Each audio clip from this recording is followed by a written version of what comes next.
Let's go to Melbourne now and pick up on the response to this latest lockdown. And I'm joined by Georgie Crozier, who's the Shadow Health Minister for the Victorian Opposition. Georgie Crozier, can you tell me whether you believe this lockdown is justified?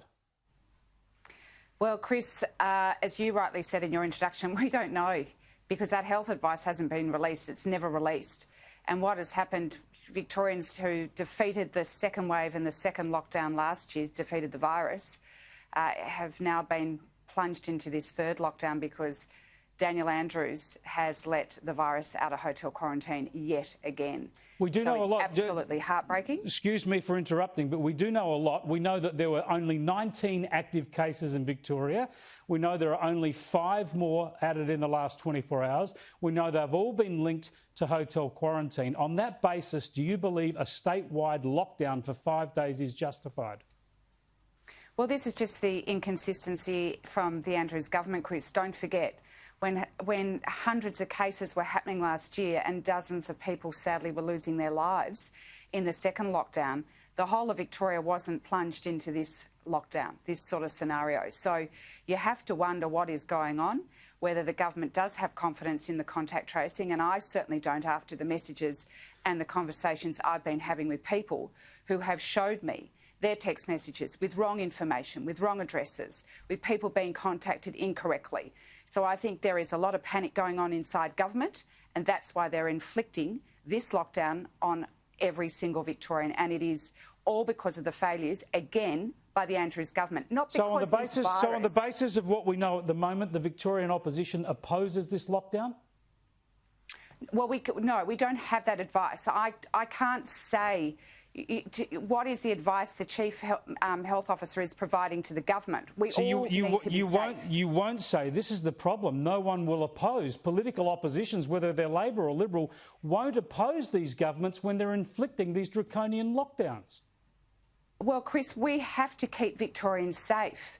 Everybody wants to be... We all understand that. I think everybody would agree with that. Therefore, you support Daniel Andrews. Therefore, you support Daniel Andrews. Surely you either have to support the lockdown or oppose it. At the moment, you're trying to have a bob each way, picking on them and creating moral panic over every infection at hotel quarantine, but then not having the courage to oppose a lockdown. Well, Chris, I'm not going to object to the lockdown per se if this virus is absolutely out of control. But there are 19 cases, 5 of them in the past 24 hours. You know those numbers. We do know those numbers at the moment. But what I'm saying, and what my issue here is, last week when the tennis quarantine case was the same strain, and where that case went right across numerous retail outlets and in shopping centres, there wasn't the high transmission.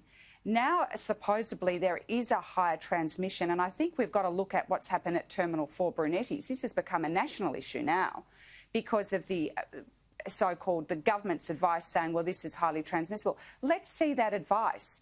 So I can't oppose the government in saying, well, you shouldn't, lock down. But let's be proportionate. Let's be sensible about this and have some common sense to the lockdown. Well, they have locked down the whole state. They have locked down the whole state from border to border to 5 days. All businesses shut down. Masks mandatory indoors and outdoors. A lot of businesses who are struggling to survive. This could be their death knell. Schools not even going back on Monday. Is there any part of this that you oppose outright? Well, I don't think it's proportionate.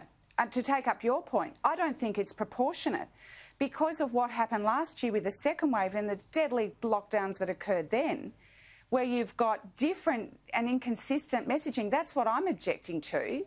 So where is this? Why can't we follow New South Wales that took a much more measured approach to their outbreaks and look at having lockdowns in areas where the virus is not this widespread lockdown across Victoria? That's what I'm objecting to.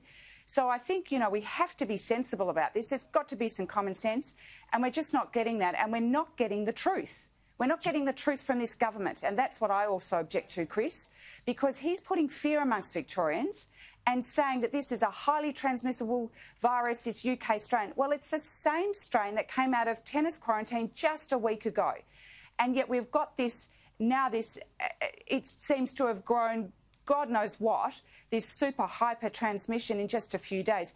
That's what I object to, and I want the truth and I want transparency and I want to see that public health advice and I want to know exactly what is going on. And at the moment, none of us do.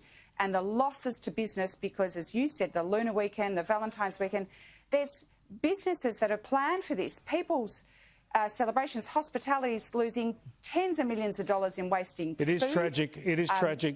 Georgie Crozier, thanks for joining us. I appreciate that. We do need that information. If you're going to base it on all this fear-mongering about this highly virulent new strain, you want to put that advice out to the public, I would suggest to Premier Daniel Andrews.